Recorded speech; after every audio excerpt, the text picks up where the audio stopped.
আসসালামু আলাইকুম। বরিশালের জনগণ বাবাকে কেমন আছেন? মুই কিন্তু একসের ভালো আছি। আর মোর বরিশালের বাইরে ভাই বোনের আপনার বাবাকে কেমন আছেন অবশ্যই কমেন্ট বক্সে জানাইয়ে দেবেন। যারা মোর পেজে গুনে দেখতেছেন হেরা কিন্তু পেজটারে লাইক করে দেবেন। আর যারা মোর ইউটিউব চ্যানেলটা দেখতেছেন হেরা কিন্তু অবশ্যই ইউটিউব চ্যানেলটারে সাবস্ক্রাইব করে দেবেন আর পাশে থাকা বেল আইকনটারে বাজাই দেবেন, যাতে মনে করেন মুই ভিডিও দেওয়ার লগে লগে আপনাদের পৌঁছেই যায়। তো সব কথার বড় কথা বুঝছেন, দুনিয়ায় না কেউ কারো না। যদি মনে করেন আপনার স্বার্থের লেগে কারো কাছে যান, কখনোই স্বার্থে পাইবেন না, কিন্তু আপনার কাজে পাইবেন না, কিন্তু তার স্বার্থের জন্য আপনার কাছে আইলে ঠিকই আপনি করবেন। আমি হইছি এমন একটা মানুষ, মানুষের একটু কান্না একটু কষ্ট, মুখটা আন্দার করে কথা কইলে এত কষ্ট লাগে, তাড়াতাড়ি মনে করেন ঝাঁপাইয়ে পড়ি হ্যাঁ হেল্প করার লেগে। আর আমার কাছে এমন এমন বন্ধু বান্ধব মানুষজন আইয়া পড়ে যারা মনে করেন যে খালি নিজের স্বার্থের লেগেই আয়, নিজের স্বার্থের লেগে আইয়া ওরে কত ভালোবাসা মুহে গুনে মনে করেন যে মিষ্টি মধুর কথা বাচ্চা বেড়ায় একসের, এমন এমন মিষ্টি মিষ্টি কথা কয় জানেন না, মোর কলজেরা ঠান্ডা হয়ে যায়। আর যদি দেখি একটু চোহের পানি তাহলে তো গেছে, হলে তো মনে করেন যে আমার নিজেরই কান্দনাই পড়ে। তাড়াতাড়ি মনে করেন দিশা পাই না কী করবো, তাড়াতাড়ি লাফাই পড়ি আর কী সমস্যা আগে হইয়া সমাধান করি। এমনই একটা মানুষ আমার জীবনে মনে করেন কিছুদিন আগে আইছে, হ্যাঁ মানে এমন একটা সমস্যার মধ্যে পড়ে মনে করেন আমারে ফোন দিয়ে হায় রে কী কান্নাকাটি, আমি এই হয়ে যাইতেছি, আমি মরে যাইতেছি দোস্ত, আমারে বাসা হ্যাং ত্যাং কত কথা কত কথা। এরপর হ্যাঁ মানে হইলে কি হ্যাঁ জামাইর লাগে ঝামেলা লাগছে, জামাইর লাগে ঝগড়া লাগছে, হের লেগে মনে করেন মোর দ্বারে ফোন দিয়েছে, আমি যে তোর জামাইর লাগে কথা কইয়া মুইও আর জামাইর লাগে মিটমাট করে দিই। ঝগড়া বাজে আমি কি মিটমাট করে দিলাম, ওর চোর কান্নার পানি দেখে মনে করেন যে আমি কই থাক মিটমাট করে দিই, সমস্যা কি। আরে আল্লাহ মিটমাট করে দিলাম, পরে আমি আর ফোন দিলে ফোনই ধরে না, হে আমারে ব্যস্ততা দেখায়।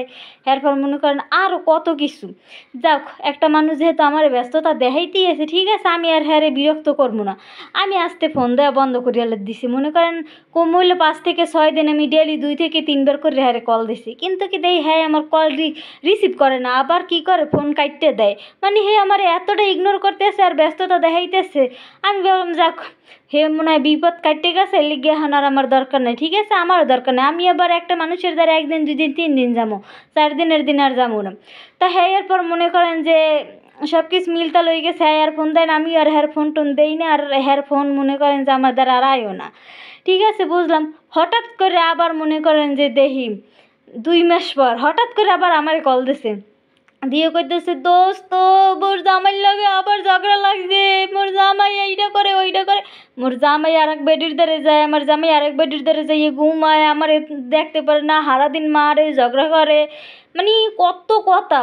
আমি কই কি তাই তোরে যখন মারে ঝগড়া করে এখন আবার তুই ঝগড়া করস কি লিগে, তো মিলতাল করে দিছে আবার কি লিগে ঝগড়া করো, ঝগড়া তার একজনারিতে হয় না দুইজনারিতে। মানে ও আবার কইতেছে তুই আবার একটু ফোন দে, ফোন দিয়ে এবার ক যে আবার যেন বাসায়, মানে পোলার রাগই মনে করেন যে পোলার বাপের বাসায় গেছি গিয়ে।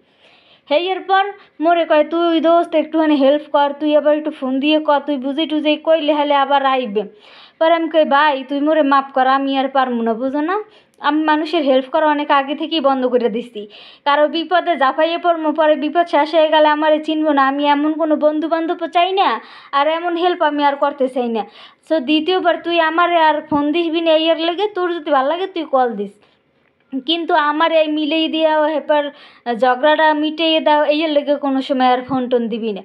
হেপার কয় দোস্ত তুই এমন করে কথাটা কেমনে করলি, আমি কই হ্যাঁ পারছি, আমি পারছি। তা আমার কথা হেপার মনে করেন শুনে আমার বান্ধবী রাগ হয়েছে, এই ফোনটা কাটতে দিয়েছে। কাটতে দেওয়ার পর আমি এবার কই থাক সমস্যা নেই, আমি করব না, কারণ আমি তার হাত দিয়ে করে কল দিতে যাবো না। তাই এর পরে আর মনে করেন যে কোনো সময় কল টল দেয়নি। তাই মানুষ দুনিয়া এরকমই সবাই বুঝছেন, নিজের স্বার্থের লেগে সবাই করে। তো আজকে আর কথা বেশি বাড়াম না, সবাই ভালো থাকবেন সুস্থ থাকবেন, আসসালামু আলাইকুম।